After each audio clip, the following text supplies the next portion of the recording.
For sterile couples is ad hoc and petty. So as I suspected, there was some ad hoc reasoning going on. So why is it ad hoc? Well, remember that table I showed in the last video about the differences, showing how gays were being singled out? Well, the difference that's being mentioned here is just a mere sex position, heterosexual sex.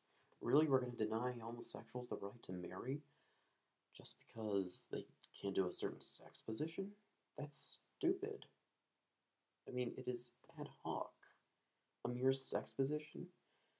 That's like saying chocolate is objectively better than vanilla because the chocolate bar came in a better looking wrapper than the vanilla bar did. I mean, it's just silly. And also, gay sex is natural. It is natural. It's well documented in the animal kingdom. Tons of animals have gay sex. Right now, you can actually go on YouTube. You can look at videos of lions and dogs having gay sex, anal sex, and taking turns, and they're enjoying it. They're not complaining. They love it. My God, they are getting it on. Boy, they can really make that bed rock. Enough about that, but I mean this, and also you can see here he's saying that sterile couples don't have any direct control that they're sterile. That's not of their fault. Well, gays don't have any control over being gay. You don't choose to be gay. I mean, this whole claim that being gay is a choice is completely false, and again, based on the same junk science made by the same bullshit groups that I mentioned in my last video. And also, why would anyone want to be persecuted, be hated? Why would anyone want that, right? Now, don't get me wrong, there's nothing wrong with being gay. I'm gay. I'm not ashamed of it. I wouldn't want to be any other way, but why would I choose to be hated? Why would I choose to be at a legal disadvantage and have less legal rights than anyone else? Why would I choose that?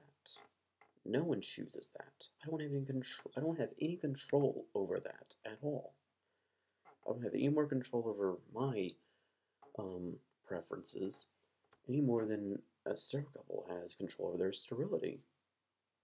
I have no control at all. I cannot genuinely become heterosexual. I cannot do it. I tried. I may be a little bi, but I cannot be heterosexual. It's not like I can say, wake up tomorrow and say, oh, I'm going to be heterosexual today. No, it doesn't work like that. And I choose one hell of a time to come out the closet. Now is the fifth mistake.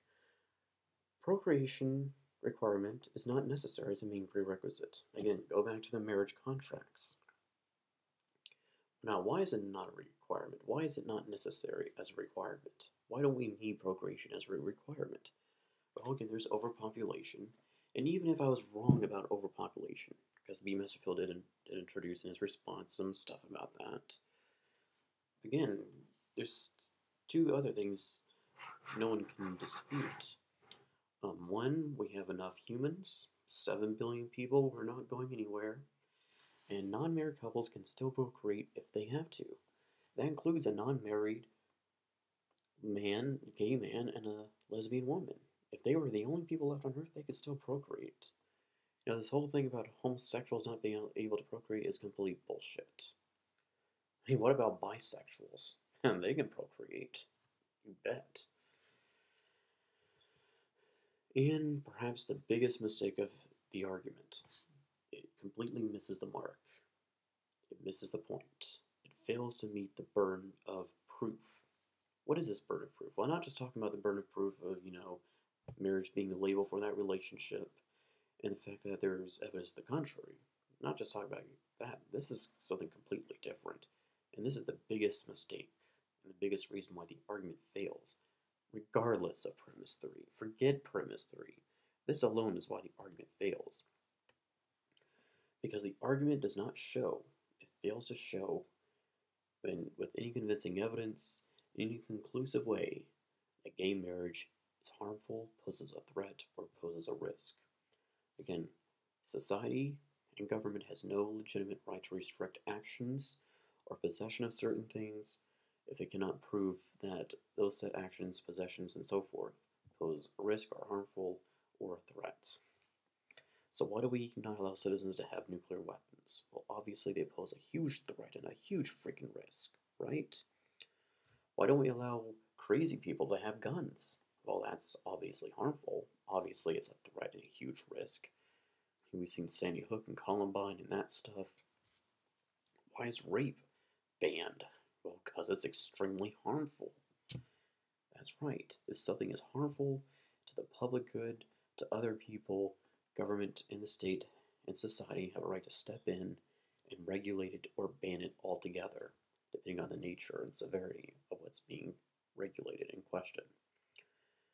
Again, we see lots of societies and states have gay marriage, no harm has come from it. It's completely harmless. There is absolutely no harm in allowing gays to have marriages. No harm at all, and no harm in calling it marriage. No harm whatsoever. And that is why this argument ultimately fails. I mean, not just the fact that Premise 3 has all sorts of problems and mistakes, but it fails to meet the burden of proof. That is what is necessary to say, alright, society and government has a legitimate right to not allow gays to get married because it harms this. Unless they can prove that it is harmful, government has no legitimate right to regulate it. That is why this argument ultimately fails. I mean, right now it's been entertaining.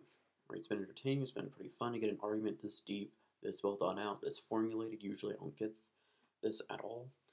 So I'm glad I finally got one like this. And, I mean, he did a pretty good job, very good job of presenting an argument. And I always like a good challenge, a good civil discussion. But the argument just didn't stand. But I do applaud his effort. I do applaud him defending it in a logical way, even if that logic is unsound. So now what's going to happen is we're going to pose our closing arguments and take questions from any of you guys. If you guys want to leave a question or a comment, feel free to do that.